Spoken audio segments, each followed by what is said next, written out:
Margaret awoke, startled, a cold sweat clinging to her. She gathered her thoughts.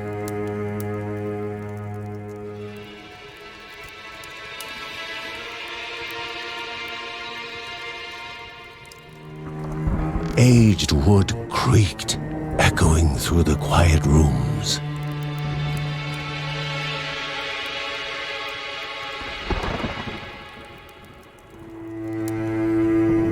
Near the house stood a shrine to Rhea Dana, goddess and daughter of the land, of Rhea and a being of comfort.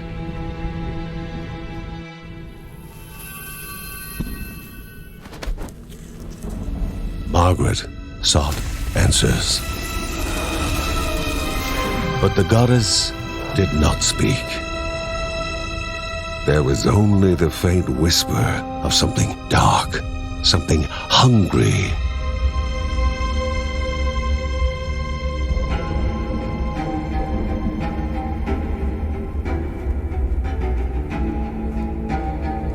The old seer's bones felt the weight of their age as she climbed.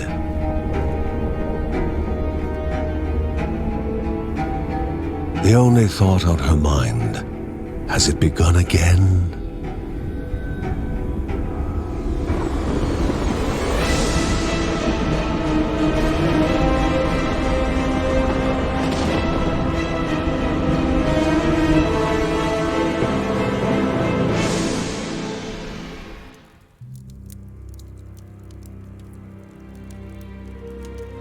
John's mission would be a simple one. He was to investigate Rhea's greatest shrine. His mother presented him with a fresh divinity shard.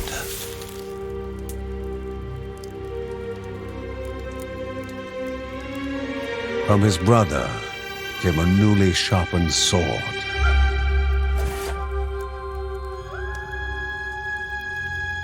His wife gave him a kiss, and his daughter's hugs were full of reason to return home safe.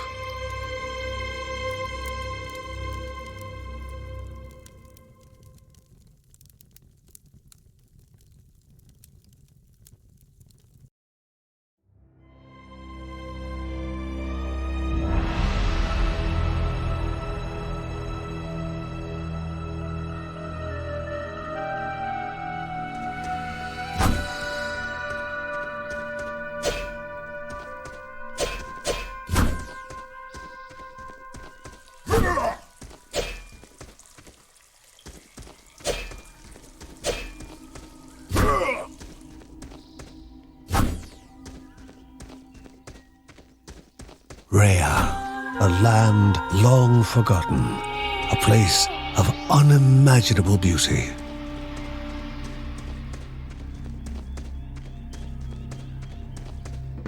It first appeared as sludge given life, slithering creatures, small and vile.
A wall, impeding further progress.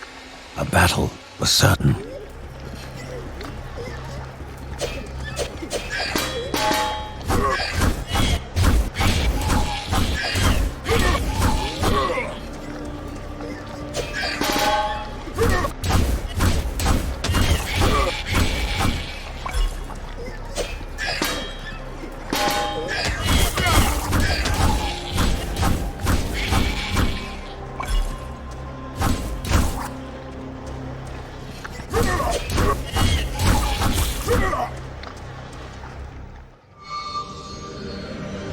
Banished by light itself, the corruption abated, leaving the shard cold in hand, dark, in need of life.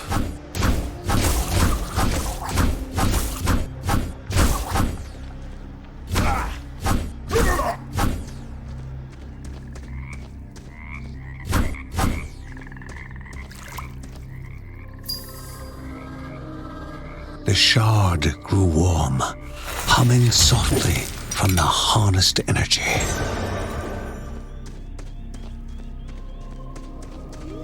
Before him was now one more dangerous than those that came before.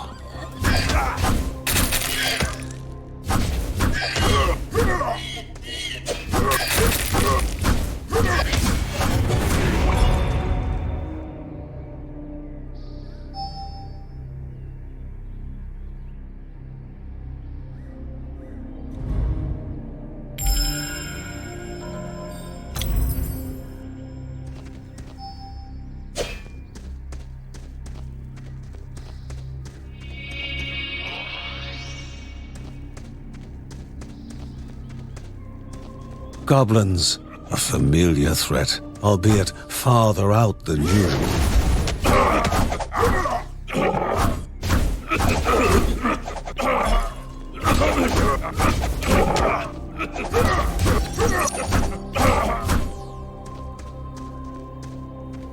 Magnificent, but dangerous, a land of love found and of love lost.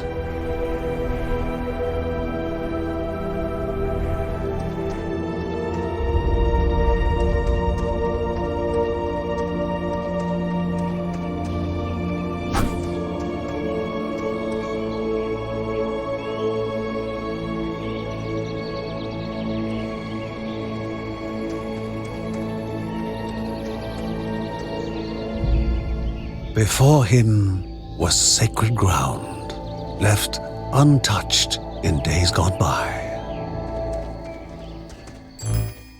Remaining calm and collected, the shock of his heart-skipping beats was concealed in expert fashion. Before him stood Linda, his eldest daughter, with bow and quiver at the ready, determined to do her part.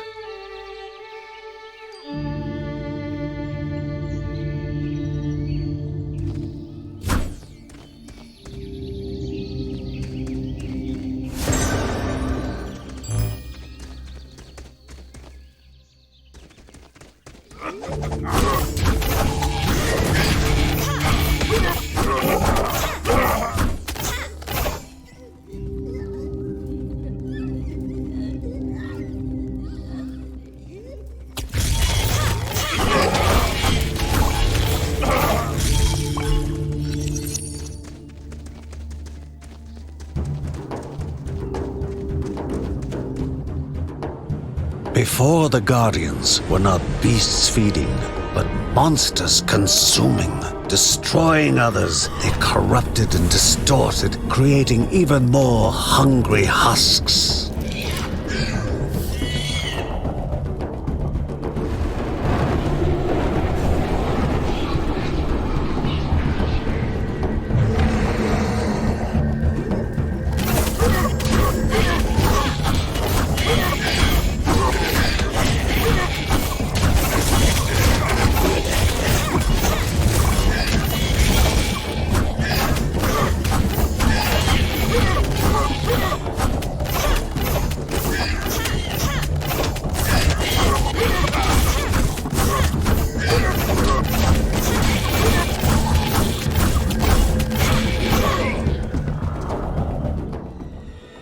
Both father and daughter gathered their thoughts, their hearts heavier than before.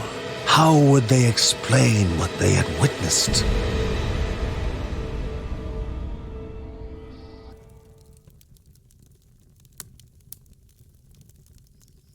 The ancient tree had been cut down. Together, father and daughter described the horror, the creatures dripping with decay that slithered into bodies stuck between life and death to bolster their ranks.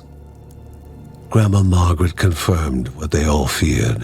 It was the corruption, a cruel entity spoken of only with hushed voices, an ocean of darkness that flowed from the top of Mount Morta. And the Bergsons' duty was to stand against this devouring deluge of death. Kevin was also eager to do his part in the family's fight, especially when his older brother Mark was off somewhere. He was as much a guardian of their mountain home as any of them. She stood. If they were to reach the summit and destroy this evil, as the Bergsons of old had done in the past, they would need the assistance of the sanctuary.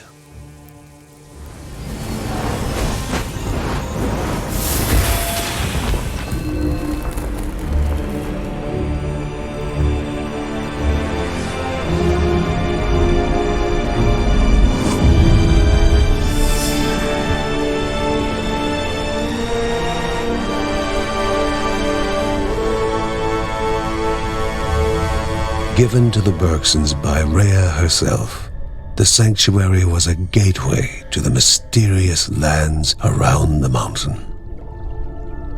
Margaret pointed to the huge crystal at the center of the den, revealing their next task: to activate it and open the way to the source of the corruption.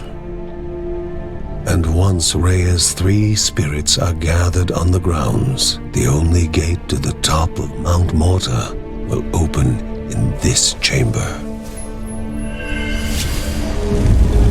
By himself, or with the assistance of those who loved him, John needed to gather the 3 spirits from their lands. Without them, he would not be able to stem the flow of the corruption.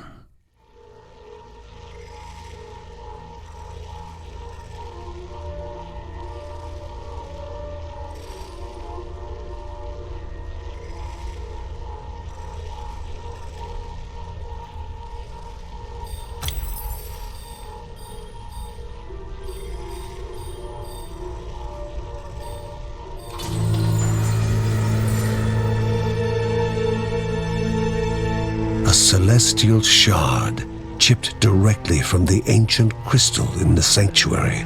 It would be the Bergsons' lifeline, a tether to pull them back home before death's fateful whisper.